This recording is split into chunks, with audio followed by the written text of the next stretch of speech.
Zatagić ispred Šuljića, može biti opasno ponovno i 1-0, 1:0 šutirao je sa brojem 6 Boris Varešković. Drežnjak prema svom golu. Knezović, odlično proigravanje za Drežnjaka, 1:1, lijepa kombinacija domaćih igrača, 9. minuta.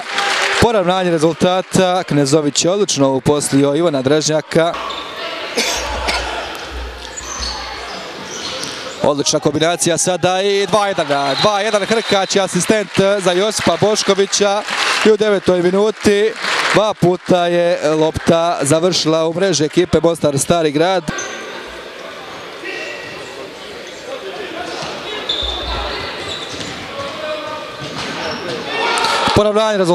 Poravnanje rezultata, činilo mi se da ova lopta ne može završiti u mreži ekipe Zrinskog. Mršo je uspio iz teške situacije u 15. minuti susreta poravnati rezultat na 2:2. Tu proći pored Knezovića, no stiže ga Knezović.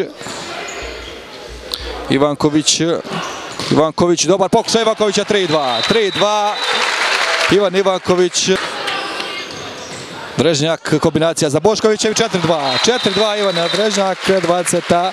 minuta utakmice. Odličan prodor za Zatagića, lopta na drugu stranu, autogol. Ivan Ivanković je intervenirao ispred Hustića, Ivan Ivanković u 27. minuti zatresao je vlastitu mrežu. I to autogol koji ga je postigao Ivanković, sada su pogriješili gosti. 5:3, Josip Bošković. Lijevo nogu uspio toga zaustaviti. Brz je Zatagić, uspio je prevariti Zatagić Hrkaća i postići 4. pogodak za momčad Starog Grada.